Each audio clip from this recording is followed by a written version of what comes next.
We are live. Good evening. That was smooth and seamless. I didn't at all mess that up. Good evening, guys. How are we? How's it going? Yeah, good, thanks. Not bad, not bad. Good. Yourselves? Good. Yeah, very well, mate. This evening we are talking about the missing MH370 Malaysian aircraft. And I'm just going to kick things off and give you a very quick rundown of what happened, and then we'll get stuck into it. 8th of March 2014. The Kuala Lumpur International Airport, MH370, took off, heading towards Beijing, the capital international airport. 227 passengers on board with 12 crew. It's a Boeing 777. 38 minutes after takeoff, the ATC radar, air traffic control radar, lost contact with the plane over the South China Sea. Military radar actually tracked it for another hour and did see it deviate from its flight plan over, oh God, so I've got to say words now, Malay Peninsula and the Andaman Sea. They lost radar contact 200 nautical miles northwest of Penang Island. I can say Penang. The aircraft was never found. It did end up having the most expensive search in aviation history looking for the wreckage, but was never found. There's an automated communication system in Marsat, which is a British company, which does satellite communications, phone calls, and this sort of thing. They had an intermittent tracking of the aircraft for several more hours. They estimate that the aircraft travelled for a further 6 hours south until fuel ran out. Debris washed up in several locations over the years. Even though the aircraft is believed to be off the west coast of Australia, debris has been found as far away as East Africa. Much of it confirmed to be part of the aircraft, but some just highly probable. That is the nub of it, really. There's not a lot we know for fact from actually the day of the event. So let's just get stuck in. Evening, Bazza. And Mike B. Evening, sir. Evening, guys. So we've got many theories about what happened to this aircraft and these people. One of which being that it was actually the pilot, and he basically committed suicide in a suicide murder pact. Dave, do you want to tell us all about that theory?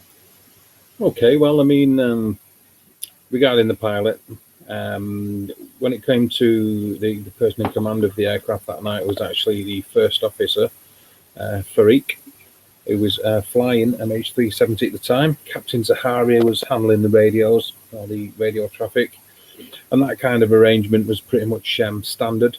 But it was noted that Zahari's transmissions were a little bit unusual.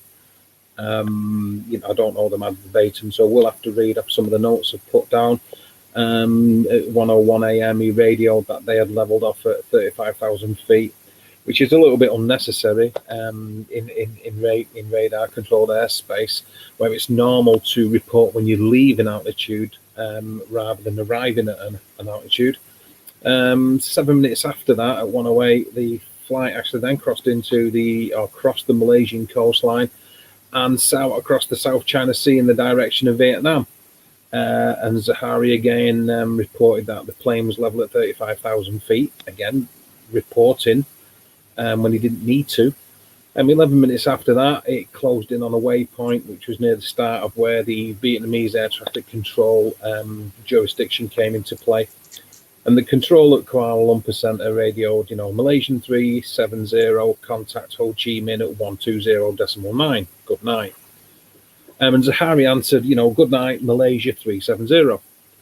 But he didn't read back the frequency, as he should have done. That's usually what you'll do, read back to confirm that you understood the radio frequency confirmed for the air traffic control that you've been handed over to. But otherwise, the thousands of times, isn't it, as well? Yeah, absolutely. Yeah, absolutely. Yeah, this would have been the norm. But otherwise, the transmission sounded normal, and that would be the last radio transmission from flight MH370. So moving on to the theories surrounding pilot suicide. I'll try and be as brief as I can, but there's quite a lot to it. But I'll just crack on, otherwise we'll never get through it. Um, a lot of people don't like the idea that Zahari, who was respected, would be responsible for, ostensibly murdering hundreds of innocent passengers, hundreds of people for no reason, as really the collateral damage of him killing himself. It doesn't sit well with a lot of people, understandably so. But the unfortunate thing, it's happened before. It has happened before that's been done. In 1997, again, I've made notes, so I'll have to read them. In 1997, a captain working for a Singaporean airliner called Silkair is believed to have disabled the black boxes of his Boeing 737 to have plunged his airplane into, at supersonic speeds into a river. In 1999, Egyptian Air Flight 990 was deliberately crashed into the sea by its co-pilot off the coast of Long Island, which resulted in everybody on board being killed. In 2013, this is just a few months actually before MH370 disappeared, the captain of Mozambique Airlines Flight 470 flew his, I don't know the pronunciation, so excuse me, Embraer E190 twin jet from cruising altitude into the ground, which killed all 27 passengers and all 6 crew members.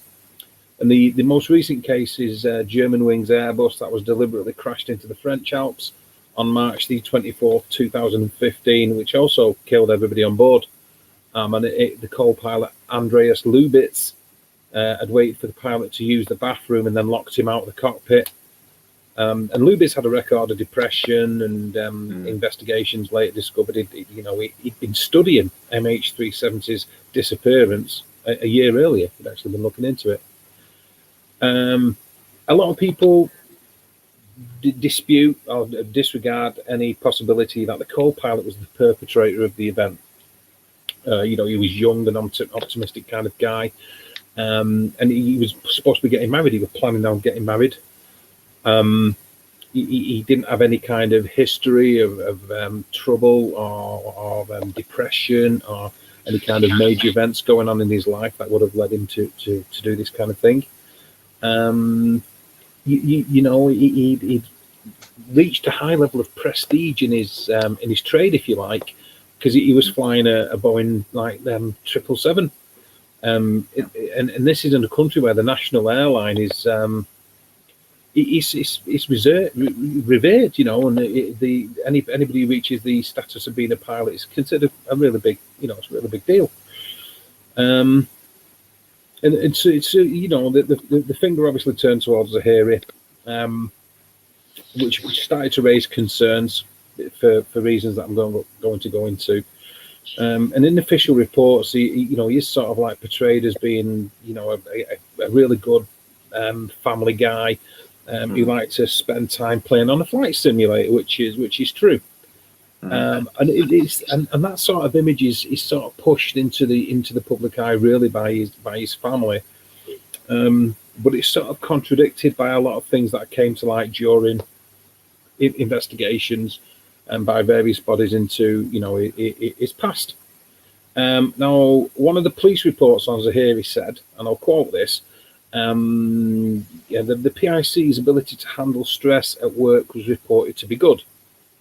There was no known history of apathy, anxiety, or irritability. There were no significant changes in his lifestyle, interpersonal conflict, or family stresses. There were no behavioural signs of social isolation, change of habits, or interest. On studying the PIC's behavioural pattern on the CCTV, I assume that's at the airport, on the day of the flight and the prior 3 flights, there were no significant behavioural changes observed. On all the CCTV recordings, the appearance was similar. He was well groomed and well dressed, and the gait, posture, facial expressions, and mannerisms were his normal characteristics, which is irrelevant, really, because it does go. It is at odds with what became subsequent to be known about Zahari, anyway. And the truth around Kuala Lumpur was, especially people who knew him or knew about him, was that he was a deeply troubled man. He was often, he was a lonely person. He was sad.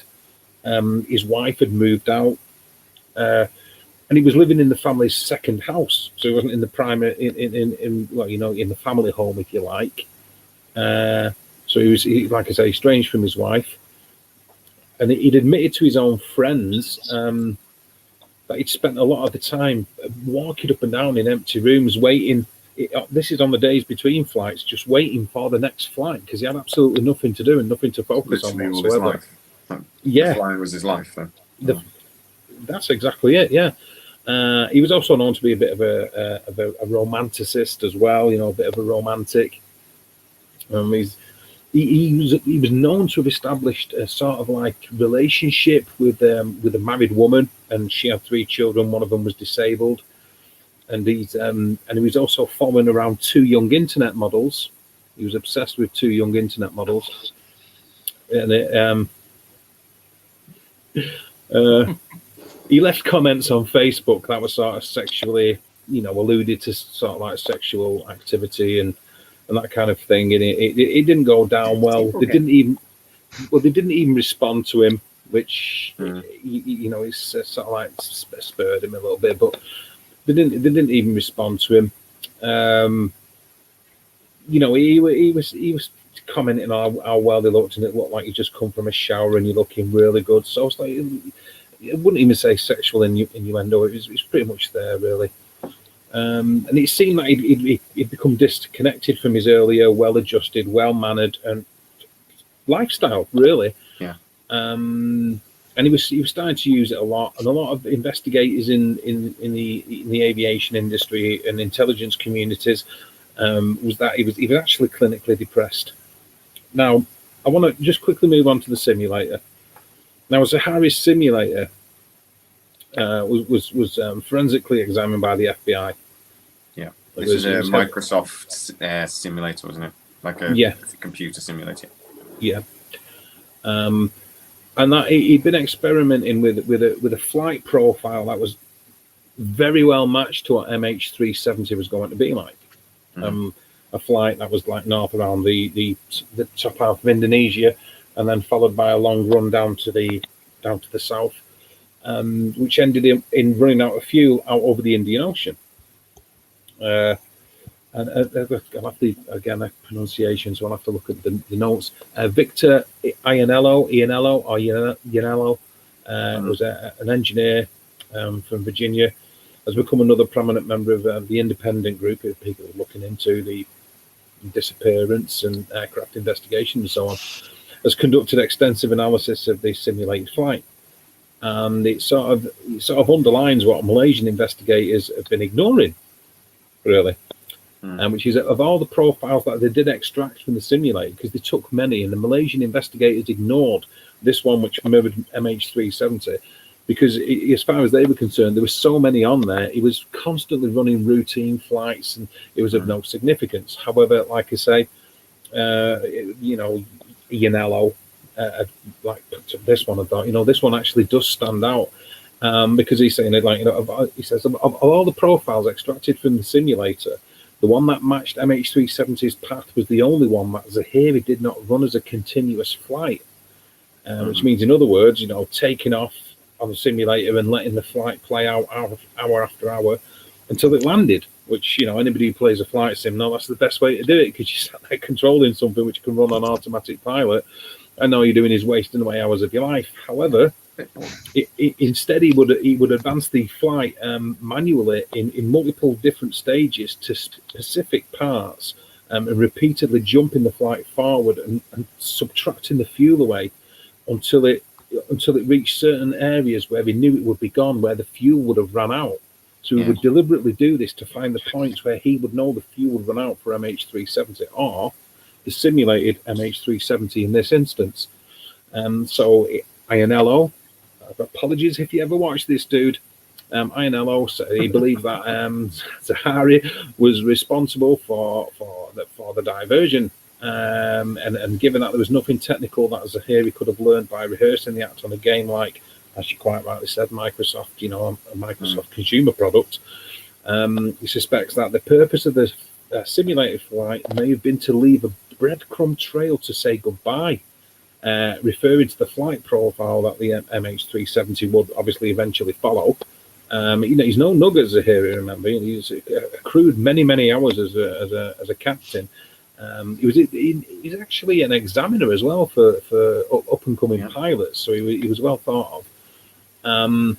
And so, obviously, without any kind of note of explanation from Zahiri, it's impossible to know if that was his reasoning behind the flight simulator. That seems unlikely to me, but I'll come back to that. The simulator, the flight simulator can't just be easily dismissed as a random coincidence, though. That being said, it being a nugget or breadcrumbs seems unlikely to me. It seems more likely that he was playing out his plan. I agree. You'll get people that commit suicide that they spend a lot of time. If they jump off a bridge, you'll see they're seen on CCTV walking that bridge several times in the days running up and things like that. It's almost like a dry run kind of thing. Dry runs. Yeah, dry run. Yeah.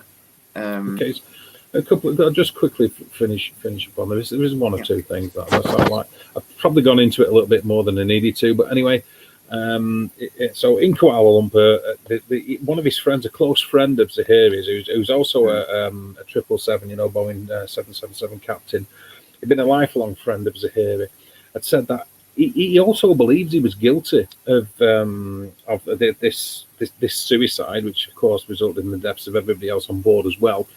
And he come to that conclusion quite reluctantly. It wasn't something that he just mentioned flippantly as being, look, I absolutely believe that this guy's responsible for committing suicide and killing everybody else.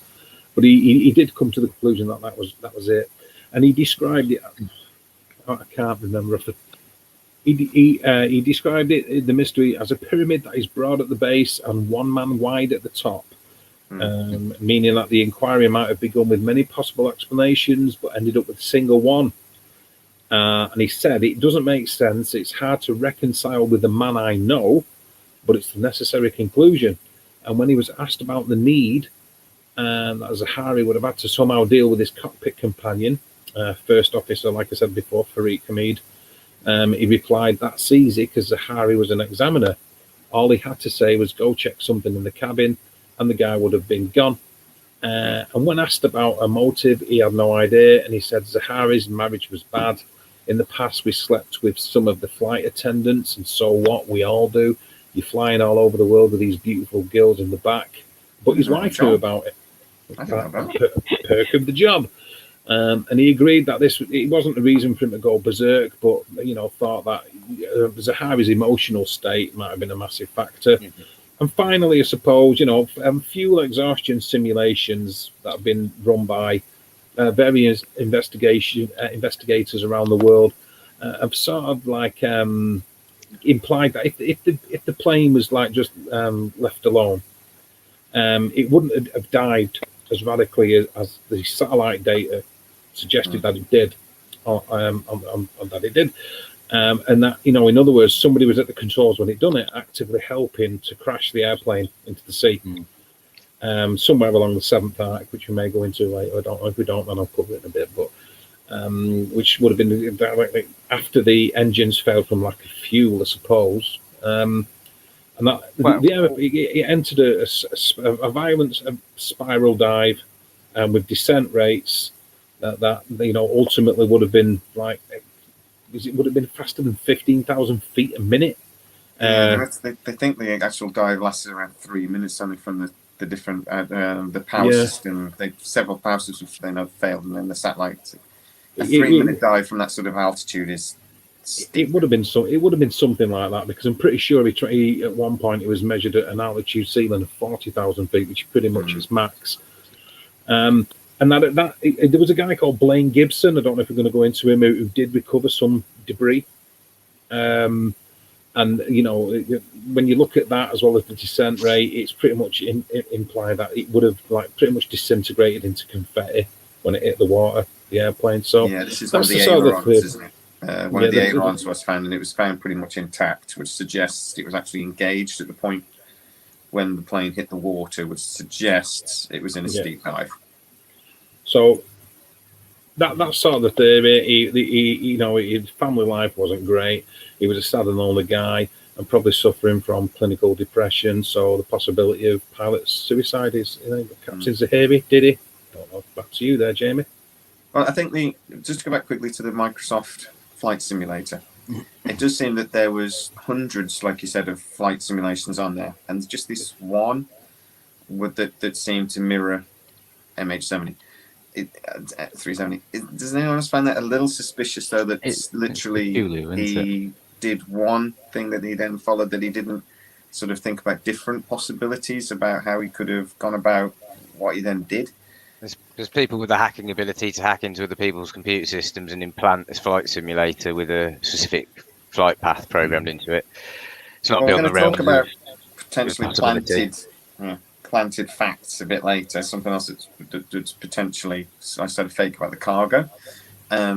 This feels like it could be planted. I mean, maybe I've got my conspiracy tinfoil hat on there, but it's it feels like one breadcrumb, like he's in a large section of data, and it's the one that sort of points to where potentially somebody may have wanted it to point to.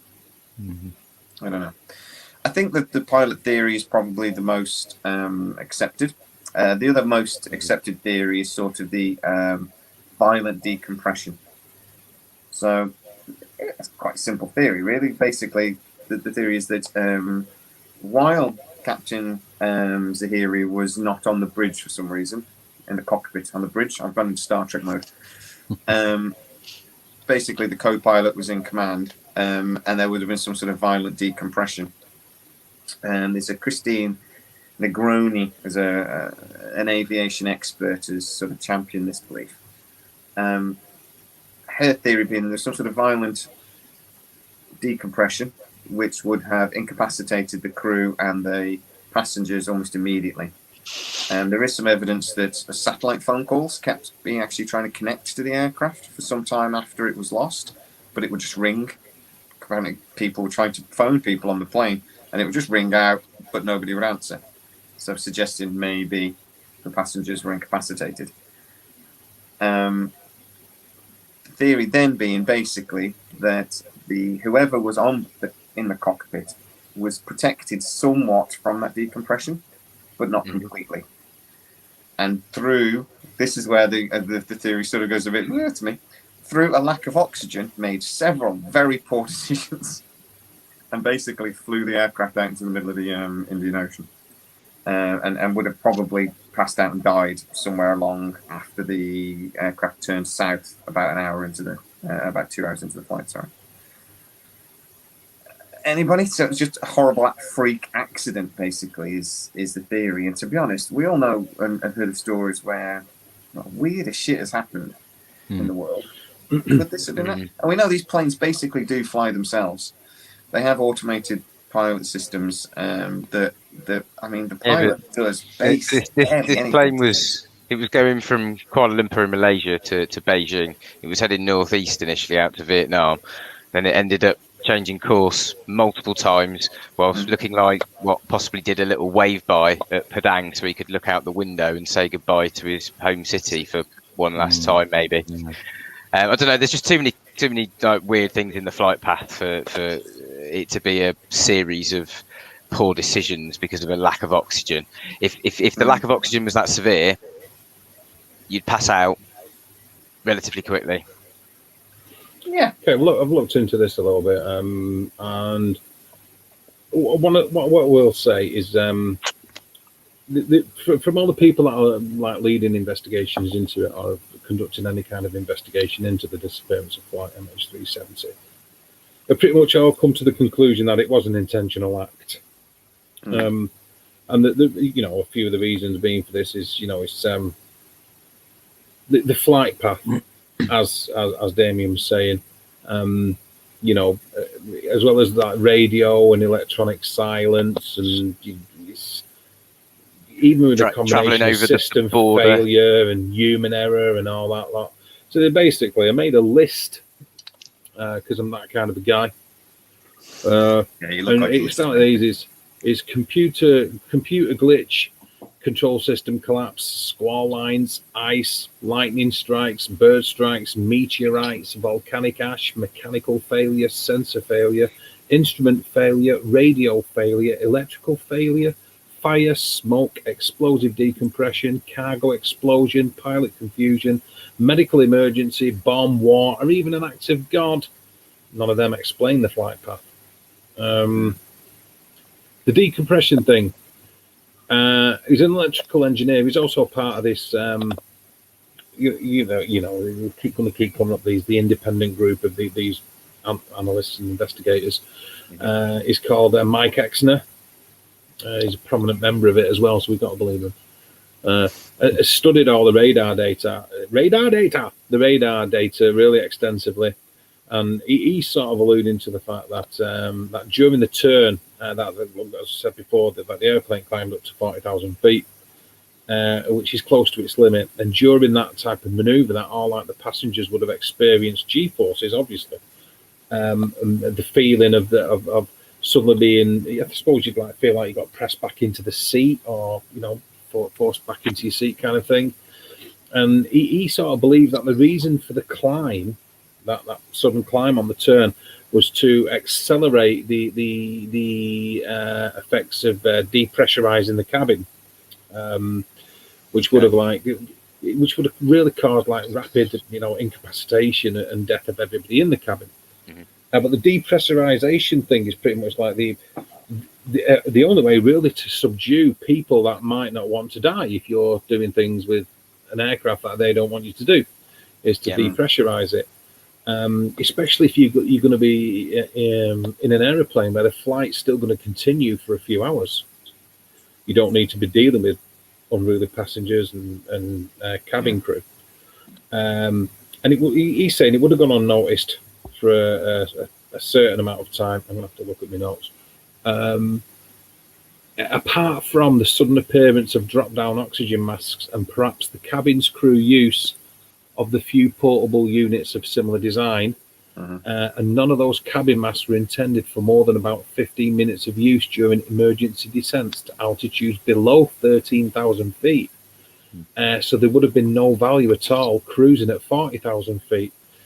So the cabin occupants would have been incapacitated within a couple of minutes. They would have lost consciousness and gently died without any choking or even gasping for air. The scene would have been dimly lit by the emergency lights, with all the dead bodies being belted into the seats and their faces nestled in the worthless oxygen masks dangling on tubes from the ceiling. And he says that the cockpit, though, by contrast, was equipped with 4 pressurized oxygen masks linked to hours of supply. And whoever depressurized the aeroplane would have simply had to slap one on. The airplane was moving fast, and on primary radar, it appeared as an unidentified blip approaching the island of Penang at nearly 600 miles an hour. UFO. And the mainland nearby is home to Butterworth Air Base, where a squadron of Malaysian F-18 interceptors is stationed, along with an air defense radar. Not that anybody was paying attention. No, scramble a jet. Yeah, exactly. You depressurize a plane, though, it loses about 60% of its structural integrity. I mean, this thing is still flying pretty much max speed at high altitude. It would be like flying a wet bus. It's sort of like not entirely sure about, isn't it, that one? The other thing is, though, this is post 9/11. And we know one of the things that they did post 9/11 was reinforce the security in the cockpit. If the captain did remove the co-pilot and secure the door, it may not have been possible, even if anybody aboard the crew passengers did know there was a problem or did know something was wrong. It's very possible they wouldn't have been able to get to the pilot anyway. I don't know if that door could withstand hours of attack, but I mean, one was described to me that they're like safe doors now. They're very secure steel doors. The flight left at midnight, didn't it? So when you get on a plane at midnight, what do most people do? They don't really stay up. They just go to sleep. So they're relatively incapacitated probably already in that sense. So you could probably depressurize it and accelerate that decompression like Dave was saying. And then obviously cause it to happen relatively quickly. Maybe that would do it quick enough that you wouldn't get, I suppose, much from the few people that did notice by the time it was too late. Got to remember as well that there was no distress call, and some of these systems are automated. If there is a decompression on an aircraft. There are automatic systems that trigger. So it again seems to me that he would have had to have disabled those systems. Like I said, a lot of these aircraft, they pretty much fly themselves. The Boeing 777. Disabled the transponder and the A-core system, so I don't know. I wouldn't put it past him. Somebody He knew what he was doing. Yeah, possibly deliberately. We don't know. Power was interrupted. Could have been accidental. it's the most planning into a suicide attempt I have ever seen. That's I think that's the point I'm making. It's he put a lot of effort into this. If it was a suicide, it was intentional anyway, and it was pre-planned. But many suicides are, so that's very possible. Was he heavily religious, Dave? No, no more than anybody else who's Muslim. As Jamie was saying, he was, but he was a practicing Muslim, yeah. But no more as Jamie says. And jumping on that a little bit, you've just got to look at the demographics where suicide's concerned. Men are more likely to be successful at committing suicide than women because the means they use to the means they choose to do it is usually more destructive than the means women will use. So men are more likely to be successful at suicide attempts. Also, on top of that, more likely to plan it as well. More likely to ruminate upon doing it than females are. I'm more likely to leave notes explaining or saying why they did it and apologizing for their actions. So I tend to put more thought into it and tend to be more destructive about doing it. Yeah. So the fact that it was so planned out, far from making it unlikely that it was a suicide, is well in line with so especially somebody of his age. It's usually men 50 years and below at the highest suicide rates and so on. But it certainly doesn't rule it out. If anything, murder suicide though is incredibly rare as well. I mean, it's about 2% of suicides are murder suicide, and even then, it's normally with loved ones. So it would be like a guy driving into a river with his wife or something like that, and they would normally take I don't think I can give you another example of a murder suicard where there's something like this has happened on large scale, except for the ones twice as mentioned. A bit unusual, though, aren't they? Apart from the three examples I mentioned before, but do we know that was certainly murder suicide and there was nothing else to it? We know there was a No, I remember the 2015 one. The German guy was definitely suicide, wasn't it? Yeah, the investigations of that's the findings they've come up with. Yeah, that it was pilot suicide. A pilot that was in a relatively rare situation that they have this opportunity. What I was implying.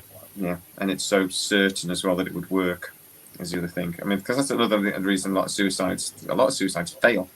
That's off the top of my head now. I think it's about 60% of suicides actually fail. Yeah, I think it is round about that. If you're a pilot, you're pretty sure it's going to work. If you fly into the middle of the Indian Ocean and nosedive into the sea, that's going to work. So, skews the statistics, is what I'm saying. Men tend to be more destructive about the again. This is a bit of a sweeping statement to make, but it's mostly factually correct. Is men tend to be more destructive about the way they'll do it. Whether it's gunshots, jumping off buildings, cutting the wrists and things like that. A lot of women who commit suicide are of a certain age and normally hanging themselves or taking pills, something which isn't as physically destructive. Poison or OD, Pardon? I said OD, poison or OD, something like that. The other thing is the radar, as far as the rapid decompression, is the same as the missile strike. It would have been obliterated, obviously, into loads of little pieces, but it still would have been picked up by radar. I don't think the aircraft was on radar after 2 hours, or was it once it left military radar? No, I'm on about the point that they said when it disappeared from radar, and the reason it disappeared from radar, the original, is because it exploded, and it's like no, because that explosion would have been picked up on radar. explosions do get picked up on radar. Yeah, we have other sensors that would pick things up as well, satellite imagery and things like that. Yeah, and then their orbits can change, so that when they try and triangulate and they use the Doppler effect, whatever you're using radar positioning, and because actually you have primary and secondary radar, don't you? Is the reason why they're saying it isn't as easy to triangulate the location where it could have absolutely come down because of this shift in orbit and using the Doppler effect is the reason, because of that secondary radar, even when they turn off the transponders and the black box and all the rest of it. We'll talk a little bit later about why it's never been found. But we found a lot more debris, a lot more floating debris would have been found. There's been very limited pieces of floating debris found. Yeah. I mean, when we talk about why it's never been found, we'll talk about some of the depths of the oceans in these areas that they think the aircraft might have gone down in. But I agree. I think if it went into the sea nose first, like we suggested, I think it did, then I think there'd been more debris. If it had been a controlled landing on the ocean floor, which it could have glided it in, there'd be much less debris because it would have pretty much gone down intact, reasonably. In which case, it would sink to the bottom of the ocean. You never see it again.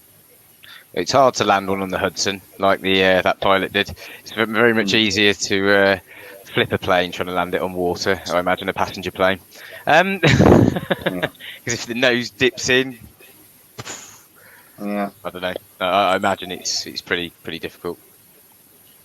Well, the one on the Hudson is Sully. On about the captain. Sully. Yeah. What a guy. Yeah, played by Tom Hanks, like every other hero ever. Yep. Tom Hanks is the greatest. Tom Hanks has made me cry twice. I've only cried 4 times in my entire bloody life, and Tom Hanks caused it twice. Bloody Philadelphia and Saving Private Ryan.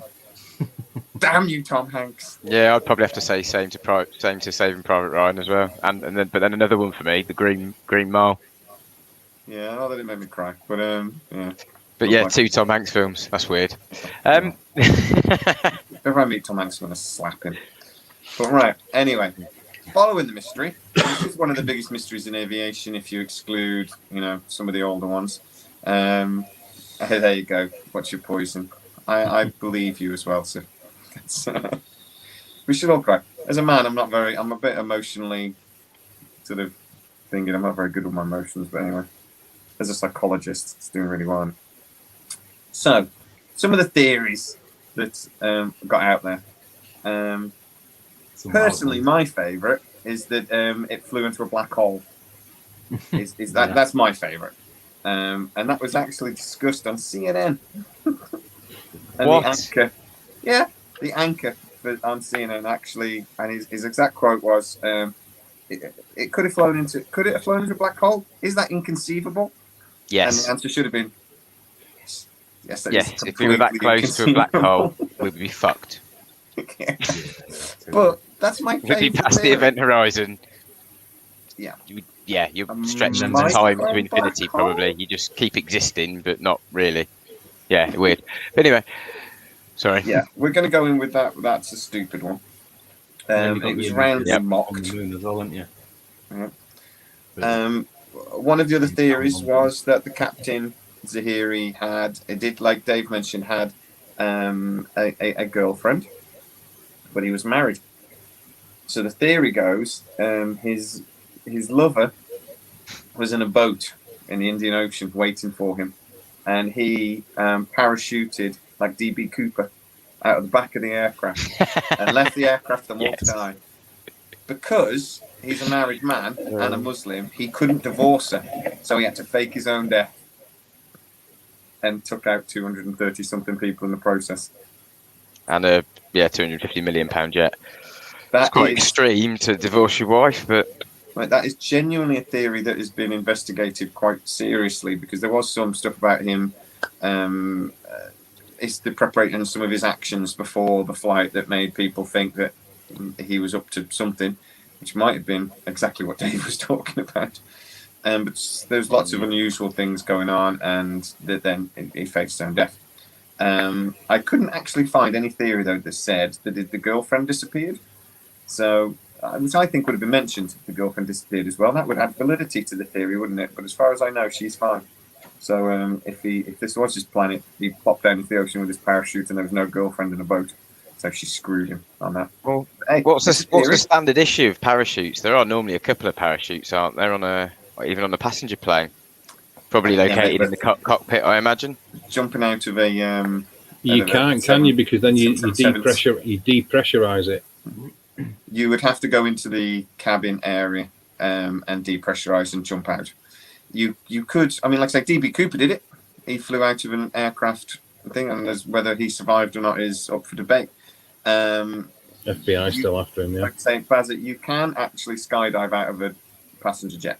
There's a couple of problems. If it was high up, you need oxygen. And if it was anything like 50,000 feet area. But that's not a problem. It's very thin, You would need oxygen. But he could have took it lower. He would have had to have slowed down. Generally, you can't jump out of a plane unless it's doing less than about 300 knots. So he would have had to slow down. But again, he could have done that. So, yeah, he could have jumped out and got and met his girlfriend and lived happily ever after on an island somewhere in the Pacific. It's possible. Improbable. I'm not totally sure that they do have parachutes in commercial airliners. I don't think they do, and I don't see why. I just don't. No, not a couple. No, I don't think so. No. He was a captain. He could have took one on. I mean, for the theory of the suicide, he got on this aircraft and disabled half of the safety systems. So, in theory, then he could have snuck a parachute on, couldn't he? I'm not. The logistics of applying that is completely different in it. You know, to sit in a cabin that you do, every time you fly a plane and flick switches that you do as routine checks every day, isn't the same as completely changing physics and everything else jumping out of an airliner. But I do see your point. Yeah, I would say this one is in the realms of physically possible, but yeah. It's more possible than it flew into a bloody black hole. I'll put it that way. Absolutely, totally correct. Yeah. Anybody else got any favourite theories? Because there are reasonable ones and ones that actually are worth looking into, and then there are the Diego Garcia one. Diego Garcia, the Mystery Island in the Indian Ocean. Yeah, it's an interesting place. Coming up in a video that me and you will be doing, Damien, very shortly. Operation Magnet. We're going to be talking about. Wait for that one in a couple of weeks. Well, Diego Garcia's prominent. Yeah, it's about 18,000 feet. They reckon is the highest you can go before needing oxygen. And obviously, planes cruise about 36,000 feet, don't they? So it's about half the normal cruising altitude. Exactly. There you go. And an aircraft could slow down to that speed is more than possible. But anyway, Diego Garcia, Steve. What about it? So, conspiracy theorists suggest that MH370 was either captured by the United States and then flown to the United States military base on the atoll of Diego Garcia in the British Indian Ocean Territory. It's technically a UK-US base. So, it is, yes. If we're going to do evil, if we're going to talk about evil, let's just remember that we're involved too, yeah? Yeah. So we just rented the island to America. We share the base for strategic purposes. No, we do share the base with them. Or that the plane landed at the base directly after being sort of told to travel there. It's. I can't flip in. I've lost my thing. Someone's going to. No. I've lost my page. Sorry, guys. Lost your mind. It's an interesting island, though. Very much so. Yep. Very remote. Isn't the official reason why America wanted to build a base on the Indian Ocean, there in particular? Strike range for some country, I imagine, for weapons. There were some areas in India, etc., that their bombers couldn't reach. Yep. So they wanted a base there so their bombers could reach. So I love America. I don't think there's a place on Earth America can't bomb in. I think they've pretty much covered the surface of the Earth, didn't they? A long time ago now. Yeah, they can bomb any of us at any point. It's actually populated in the early 70s. About 350, 400 people actually lived at Diego Garcia. We flew this mystery flight that we're going to talk about in our video, this Operation Magnet, over it. And a year later, because we own it, told the population to sod off and go back to Mauritius. And Mauritius? What's the island chain that's sinking? Is that Mauritius? Right, isn't it? The Maldives, the Seychelles. Mauritius and Maldives, yeah. Yeah. So we told them to get off. Mauritius has then sued us last year and took us to the UN and said, we own that island, we want it back. And the UN said, yes, you do, you can have it back. And we went, no, you can't. It's ours, we're keeping it. And we're still we're having legal battles at the moment to try and keep hold of it. And America are obviously going to back us up. But at the end of the day, what are you going to do? You're going to come and take it. So the Mauritius government have agreed that even if it is transferred back to them, they'll let us stay. And I go, are you going to tell the mightiest army the world has ever seen that they can stay, are you? Oh, that's so nice of you. Thank you. But yeah, this island is literally in the middle of nowhere. There's nothing for a few thousand miles in all directions. And there's atoll, barely big enough for a runway. Yeah. So go on then, Steve. Tell us, why do you think they might have flown this aircraft to this island?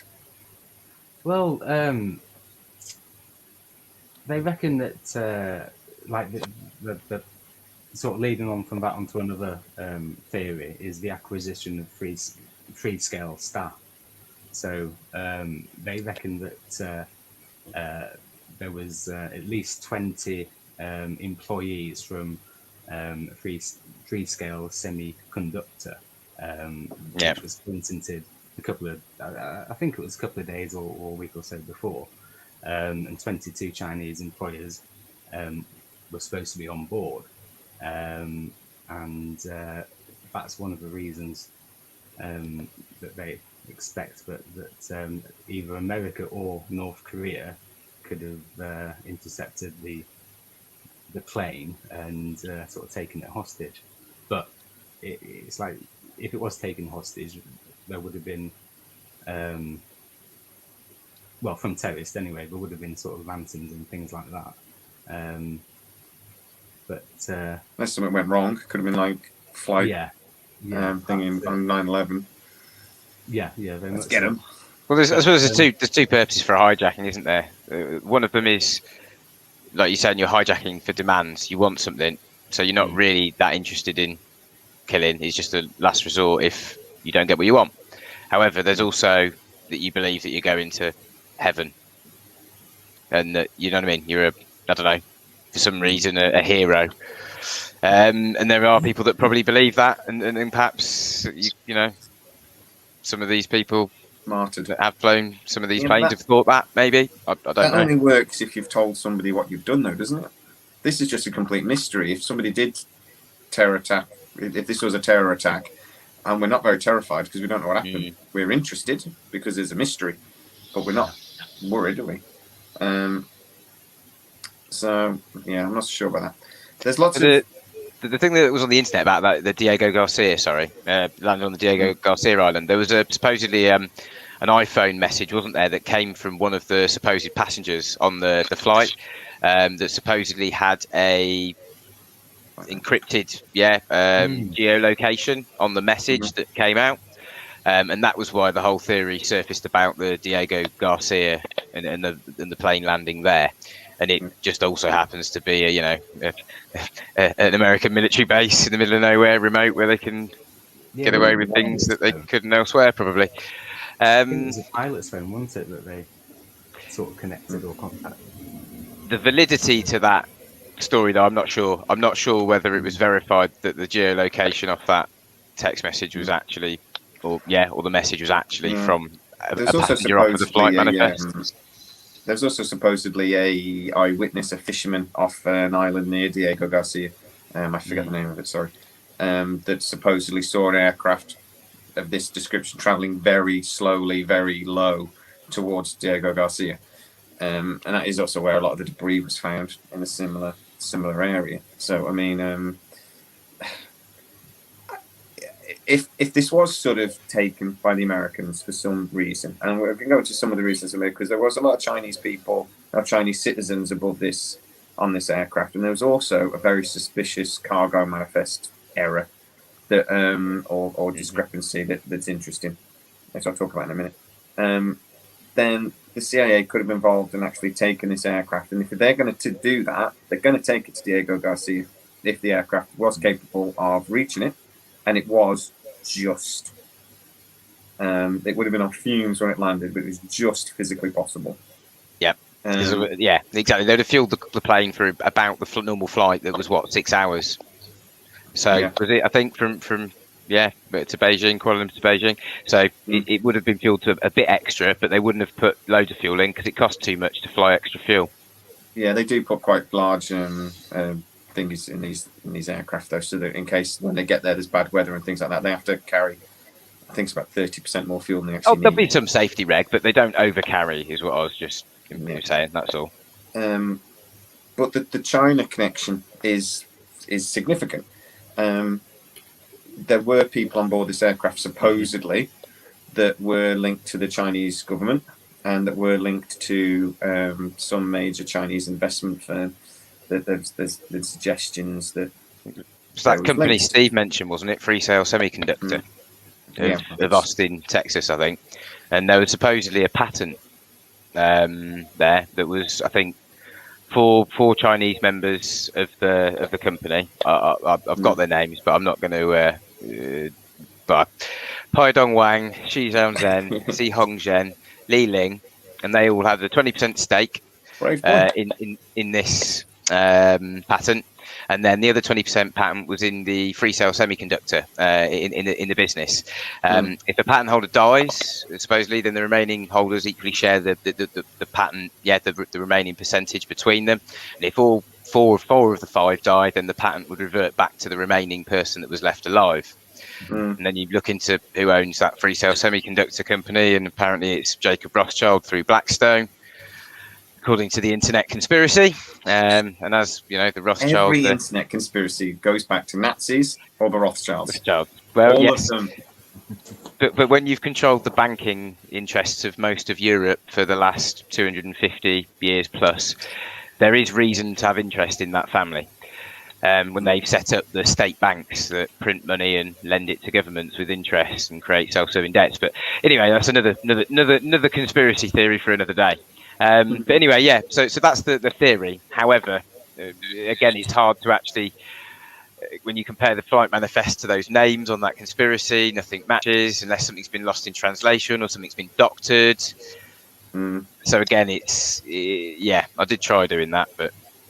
Yeah, Bill Gates is also the other name that's on every conspiracy theory of the last 10 years. Of course. He is Satan, though, after all. So we all know that. Okay. So the CIA thing, for me, doesn't hold a lot of water. There is another theory, though, that this potentially could have actually been a cyber attack. That potentially the pilot and everybody on board had no possibility of controlling the aircraft. And like I said before, most of these aircraft actually fly themselves. They even land themselves. I don't even know why we bother having a pilot on them. But there are theories to suggest that they were actually a victim of a cyber attack. I've got an answer to your question. It's to assign blame when it goes wrong. That's why they need a human pilot, and they don't want just computers yet. Well, they have in this case completely assigned blame immediately, haven't they? So that is actually a theory to me, though, that has some real interest. And also, I think it could explain potentially why Boeing and companies like this were very slow, and Malaysian Airlines were very slow to release much information following this attack. Malaysian Airlines lost another aircraft not long after, but we know what happened there. Much more detail anyway. But if there was a cyber attack, and this aircraft was taken over by an outside force and basically put on a forced trajectory that put it out into the middle of the Indian Ocean, where it ran out of fuel and crashed into the ocean and everyone lost their lives, they would cover that up. Boeing would be desperate to cover that up. What do you guys think? If that is a possibility. Sorry, I'll speak a bit. Sorry, someone else go. No, talk, mate. If you got something to say. No, I was going to say didn't they have a new piece of technology in the 777 aircraft that they managed to push through with only one sensor rather than perhaps two sensors, which they have now since rectified. But they didn't want to do it initially in the offset because of probably the training costs for the thousands of pilots they would have to retrain, because the retraining was only required if it had a two sensor system that was different to the original training for the system that they already knew. Something to that effect anyway. It was to do with training cost implications. Well, the cost has never been an issue, has it? I mean, history is replete with examples of airlines cutting costs, and there's many graveyards filled with the bodies of victims because of airlines cutting costs. So it's nothing new. DC-10 had its engines kept falling off because they had skimped on the secure fastenings, and engines literally fell off it because of that. Imagine being on the plane and looking out the window. You're just seeing the disappearing off. No. Oh, this is going to go badly. Yeah, I mean, airlines will always cut costs where they can. Wasn't there a merger with Qantas with Boeing as well at one point? And it was very much noted that it was, I don't know, some much more greedy, profit-driven culture from Qantas instilled into the Boeing. I don't know, something like that I think as well. I read about. Boeing's always been slightly greedy. It was the Honeywell uninterrupted autopilot system, apparently, that was in place, and it wasn't. It was new. This was a system that was rushed in, you could say, after 9/11. Again, so many changes happened after 9/11 at such a rapid pace. It could be argued that maybe some hacker or something did find a way through. And this is actually a theory that I believe, and that is very possible. And if it was possible, if it did happen, then it would be covered up. You know, everybody, because nobody would trust airlines. The airline industry would collapse virtually. You know, in large sectors.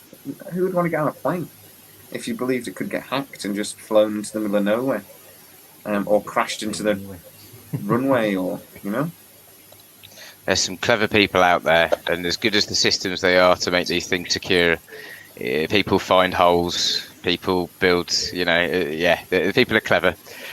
And to be honest, the authorities are normally one step behind the criminals, and they're the ones playing catch up.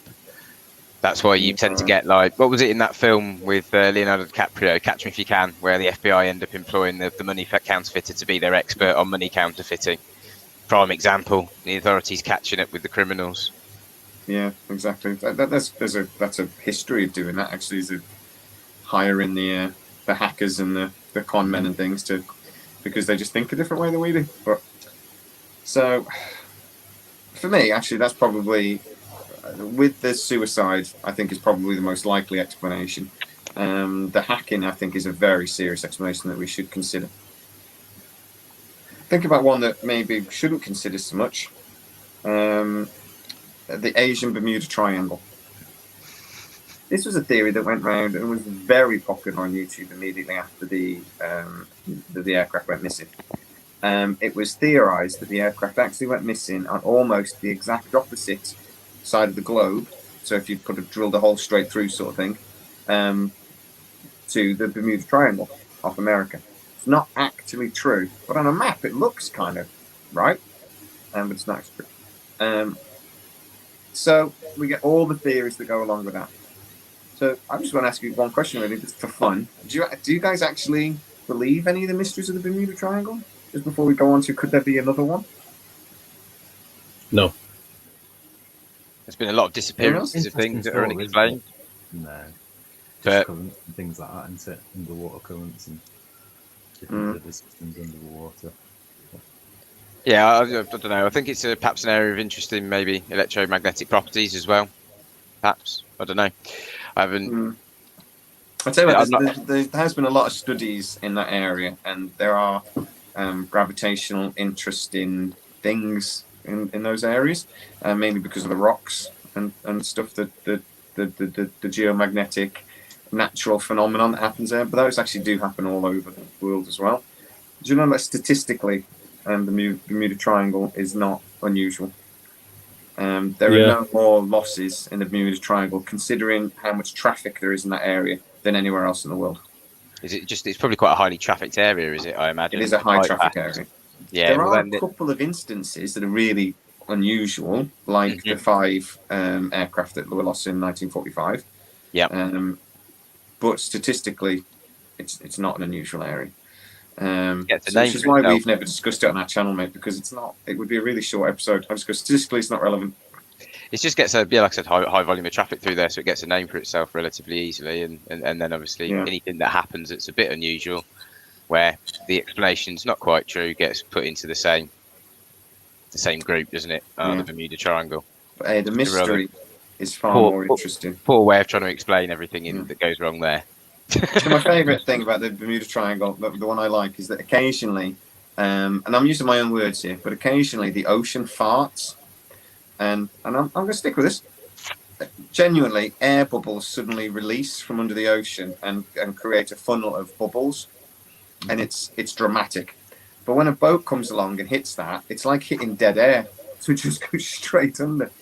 And apparently that does happen quite a lot in certain regions of the Bermuda Triangle. It happens in waterfall. It happens in waterfall. Stop. All you've got to do is sit at the side of a lake, sit at the side of a pond. You'll see bubbles rising because of detritus.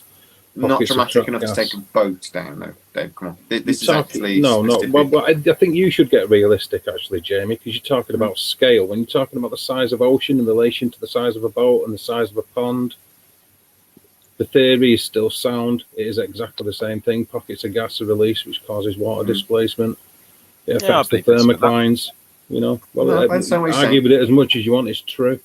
No, but I mean, there are certain areas because of geology that you get very massive bubbles, pockets of air that suddenly release. I think maybe because of limestone, there's some sort of chemical reaction with limestone that oxygenates and just traps all this oxygen, and then it just releases suddenly. But it can happen it can happen all over the oceans. In anywhere there's large pockets of limestone, basically. So, but big enough to actually take a boat down, I think it's pretty impressive. And I've actually seen a video of it. It's pretty impressive. So, but anyway, so Bermuda Triangle in the Indian Ocean. I don't think so. I don't see that it's a relevant theory at all, to be honest. Because you've got to believe in the Bermuda Triangle, haven't you, to believe in this? Does that make sense? Yeah, it's just overstretching, isn't it? No, I don't think that's an explanation for it. There's also been a few YouTubers that have said they've actually found the aircraft on using Google Earth. Have you seen some of these? There's an Ian Wilson. Some of them, who's used Google Earth and actually found debris in the Cambodian desert, in the Cambodian jungle, and he is so convinced by his theory, he's actually planning to go and look. And if you ever see actually some of the images, it's just some like white spots on Google Earth. He'll become the next missing 411. Yeah, exactly. He's going to go wander off. I put him in the same bracket as those guys that want to go into Antarctica and go find the ice wall. I say let him. Go and have a look and see what happens. But there's a few of those. It's mad. A few other theories with it being a hijacking. The Israelis did it. A lot of these theories. It is just like going through the checklist of usual suspects. The usual suspects. So apparently the theory was that these 2 Israeli agents, because there were 2 people on this aircraft that were traveling on false passports. So that has obviously caused loads of theories, or faked passports, I should say. So the theory being that these were actually 2 potentially Israeli agents, and the plan was to blame the attack on Iran, and to fly the aircraft into a building or something else in the same way as the 9/11 attack. But something went wrong. They fought back or whatever else, and the aircraft ended up flying on autopilot into the middle of the Indian Ocean. There's some arguments that there was doctored. This is when the theory starts getting a bit wild for me. That there was actually doctored CCTV evidence of the passengers going into the when they were going onto the aircraft, To me, this just sounds like the usual suspects again of just blame Israel. Any theories? Any ideas? Nothing. No, well, no, yeah, America, I suppose, and Israel probably have been involved in a lot of interesting things over, the last 70 years since World War II. And a lot of covert missions together, I imagine. They've probably done a lot of things, so they're probably high up on the usual suspects list. Yeah. Mm. And again, there would have to have been a motivation for that. I mean, because I don't think we need to blame Iran for anything. We already want to invade Iran, don't we? They keep doing enough stuff on their own to like attacking Saudi Arabia and the drones and things that they're pushing getting invaded. So I'm not quite sure why it would be necessary to take it that next step further. But that's a theory. There's much to the theory, is there? You just sort of, yeah. No. But anyway, so let's move on to then why. Oh, we'll talk about these mangosteens, right? So a mangosteen is a little fruit, and it's about the size of a like a little orange sort of thing. It looks a bit like a passion fruit or something to me. During the 3 months flying up to, or coming up to the missing aircraft, there was 50 times a Malaysian aircraft carried several tons of these mangosteens. The interesting thing being, mangosteens aren't actually in season during this period. It's because the rainy season over there. So the question by some researchers was, why was so much, 2.5 tons was on MH370.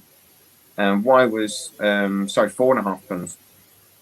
Why was 4.5 tons of this fruit that's out of season being flown to Beijing for the 50th time over a 3-month period? So the theory goes they weren't mangosteens, that it was something else. Something else that potentially either the Americans or somebody else might have wanted to get their hands on, or maybe something dangerous, that something went wrong. Even without that, there's also a cargo discrepancy of about a ton between the aircraft's recorded takeoff weight and the cargo that's on board. There's around a ton of weight missing that they don't know what it was. It took researchers months to get the manifest of the aircraft, and it seemed to be that there was a lot of apprehension about releasing what would normally be quite basic information. Well, they did have 2 people with travelling on fake passports on the manifest. Probably didn't look too good, did it, that they flew out of Kuala Lumpur airport on fake passports? No, which is another addition to that's slightly interesting. So again, like I said, the theory is that this was a cover story for something else. What we can have no idea, but it's something flying out of Kuala Lumpur into China. And we know from lots of stories about Chinese intelligence in that region that they are up to a lot of things that are no good, from building islands in the South China Sea because if you build an island and build a runway, you can technically say that that's yours. So they're trying to basically take the South China Sea. Their relationships with Australia over the last 10 years has been strained, to say the least, with spying and there's stories about them trying to bribe MPs in Australia and so on and so on. Is it possible that there was actually something on board that aircraft that was being shipped or hidden and sneaked into China that maybe somebody wanted to stop?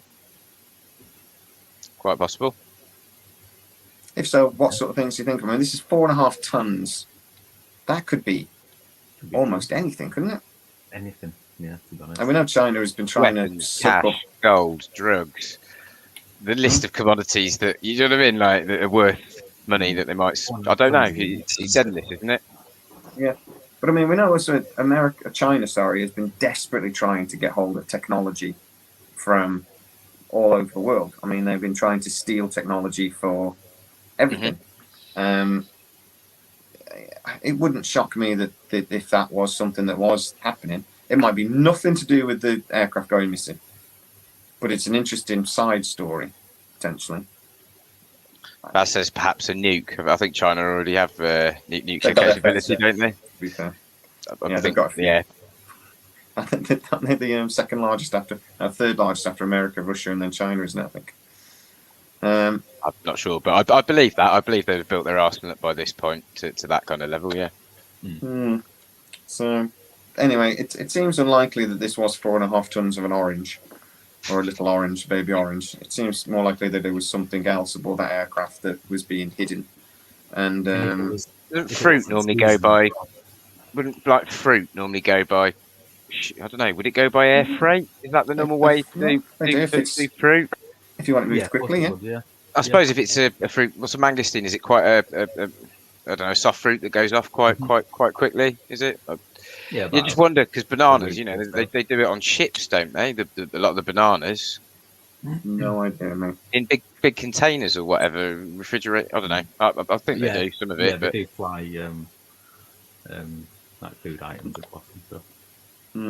For sure. But yeah, it seems to me that there's something going on here that we don't know about, and maybe there's more to it.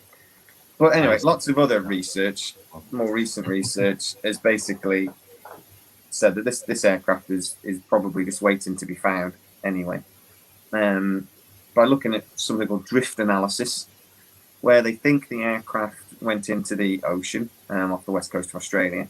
They then look at the drift of the oceans and how the oceans move, and then they plotted where they thought debris would wash up. And there's been 9 studies now done, and the 10th one was done, released in February, March just gone. And to be honest, it matches up. Where they've said that computer programs have said where they think the debris would wash up if the aircraft went down in the way they think it did off the west coast of Australia, is where the debris has been found. So that kind of means this aircraft did go into the ocean roughly where they think it did, and it was probably flown there by the pilot who then... How many bits of debris have we had? Because pretty minimal, isn't it? I know there was a piece of the plane flaps, wasn't it, that was found, and the one guy was saying that it indicated that it did do a dive because of the flaps being open and it was in control till the last minute. But that's the only piece of wreckage I've seen. Have you guys seen loads of others? There has been lots of unconfirmed debris found. It's sort of 30 or 40 large pieces. So it is quite a lot, but not all of it's confirmed as being definitely part of MH370. Because as you know, like debris stuff washes up all the time on beaches and things all over the world. It's not like it's got a part number. Unless it's got like a serial number or something on it, it's really difficult to prove. But they've said it's high likelihood that most of the debris is part of that aircraft. So the problem comes though in the area that they think the aircraft went down. The waters there are anything up to 5 kilometers deep. They think it might have gone off 1,960 kilometers due west of Cape Leeuwin in Australia. The oceans there, some points are 5,000 meters deep. There are steep mountain sides, which reminds me of some of these things. They're like cliff faces. After you got a nice pretty beach, you just go out a little way, and the ocean's just got down for thousands of miles, thousands of meters. There's even volcanoes and all sorts in that region. But it gets on to the point of why have we never actually found this aircraft? And it's because we've mapped most of the ocean floors, but we've mapped most of the ocean floors using satellite imagery. And in all honesty, it's crap. The pixel, each pixel on some of these images can be several miles, to the point when they were actually doing doing some of these studies with UAVs, so automated submarines, and one crashed into a mountain that they didn't know was there. So it's like we know more about the moon and Saturn and Venus and Jupiter and blah blah blah than we do know about the surface of the ocean. And if you're looking at thousands of miles, I mean, the search already cost $200 million. They reckon to search the area that they think it might have gone in, we're going to need a search of $2 billion. No one's going to pay that. No, unfortunately, that's the sad truth is that the governments aren't prepared to spend that kind of money in the search, are they, for the lost victims in the bay? Yeah. Sad, but it's true. In fact, we did discuss the possibility that the autopilot was possibly hacked a little earlier by an unknown tinker. So yeah, we did discuss that a little earlier. Is there anything else we've missed about all these outlandish theories? Like I say, there's one we've definitely missed. Go on. Nobody? The MH370's on the moon? Come on. You've not seen that one? Oh, come on, guys. I may have done, but just glanced past it. I imagine. I don't. Yeah. The theory being that it flew through some sort of vortex and landed on it's on the moon, and there's images of an object on the moon that looks a bit like an airplane. So, no, it seems unlikely. So, go on, we'll go around the charts and what do we actually think happened to this aircraft? If you had to put your money on it. Go on, Steve. For me, gun to your head. At first, I would have said like mechanical error or something like that. But then when you bring in to the equation that the pilot dude had the simulator with it going the same flight path and stuff like that, that just eats at me a little bit too much to possibly think that something else is sort of behind it. Did he commit suicide? Was it for that reason that he was doing it, or was it something else? I don't think it was aliens or black holes, obviously, or anything like that whatsoever. Don't think it was a terrorist attack. Could have possibly been another nation trying to take it down for whatever reason, like what we've just discussed. But yeah, just that flight simulator flight path is just sort of niggling at me. Why? Yeah. Feels a bit planted. Yeah. And like Damien said, that's quite easy to sort of like preload up to someone's computer system and stuff like that. So as well. How about you, Dave? Gun to your head. Idea. No idea. None at all. What would you lean towards if you had to give an answer? No idea. Excellent. Good. Damien?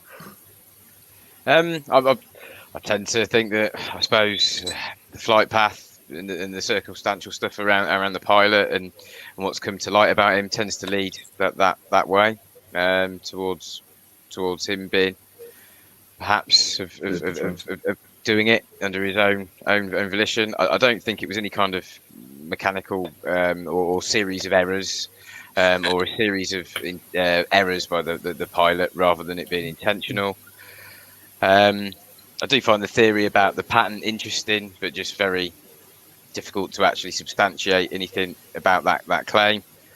I think I'd have to go towards the pilot being responsible, pretty much. I think the problem with this, for me, is there's loads of theories that could hold water. There's obviously black hole theories and things like that you just go, for God's sake. Just taking up YouTube space for them. But there's lots of theories that, like, North Korea was known to have shot at a couple of aircraft in the area a few times. There's also theories that North Korea definitely wanted to get hold of a large passenger airline because they wanted to steal Boeing's secrets and things. And I completely understand that would be something that they would want. But it doesn't. But none of those theories explain the flight path. We know that the aircraft turned and went deviated flight path. And there's only two reasons it did that. There was somebody on board that did it. I like the hacking theory, and I do believe that if that did happen, we wouldn't know anything about it because it would be, withheld. Desperately withheld. Boeing would do anything. Well, Boeing would literally do anything to keep that secret if that was true. Yeah. But I think on the weight of it, I think the most likely theory and the most likely explanation is that the pilot, it was a murder-suicide. And lots of people believe that. I mean, the ex-Australian Prime Minister came out and talked about that and saying that the pilot was almost certainly to blame. Malaysian Airlines seems to have done a lot to remove themselves from Captain Zahiri as much as they possibly could, which tends to suggest they possibly maybe know a bit more than has been released about his mental state at the time, because they know that if ever that was proven, they'd be liable. Particularly if there was there's anything probably a there lot of that. yeah. So I would lean towards that, and I think that's why this has been muddied, because Malaysian Airlines then lost another aircraft very recently, not long after, and Was that Flight 17? yeah, I think the muddies were the waters were muddied really quickly. Controlled by remote satellite. Yeah, exactly. Some sort of hacking or something like that. So I would lean towards that. I think the unfortunately, and this is one of those situations, the most likely reason is probably the most boring reason in some ways. And it was just a very sad individual that decided to end it. So I did promise earlier that we would solve this problem, but I did put in brackets, probably not. So I think we've covered that, right? We have probably not solved anything. I do love it when they just say solved at the end, like it's solved, and then nothing's solved in the explanation of the mystery. It is clickbait for mystery watchers. That's why I put one of the things is found in theory, because one of the newspaper reports from March 21st was MH370 found, and I was like, oh, that's just ruined our live video tonight because it's been found. I didn't see that. I read it, and there was like, no, a computer simulation, and then I think it would be here. So I said, well, you haven't found it then. I was going to the contradiction in terms, found in theory. Well, find is the past tense of to find, which means to locate something that was lost. If you haven't located what was lost, you can't have found it yet. So what? Don't know. I do think with things like these bloody 4.5 tons of fruit in the cargo hold that probably wasn't there though. I do think there's possibly something was going on here that we don't know about. But anyway. Yeah, maybe it was a box of new electrical components that were patented and worth trillions, and it was worth getting rid of a 250 million jetliner for that, and killing a load of people, and maybe having someone parachute off the plane as a sole survivor. People have done less for have done more for less, I should say. So, but yeah, right, okay. So that is that for that. Dave, I believe you're doing next week. Any ideas what you're going to talk about? I've got a few. Going to share with us, or no, not really. I kind of like keeping people in suspense. Okay, can't keep us in suspense on it because we need to do some meetings. So if you could tell us that. Heaven forbid it means you do research. Okay then. All right then. Thank you very much, guys, and I'm going to say arrivederci, if that's the word. Good night, guys. Cheers, guys. Night.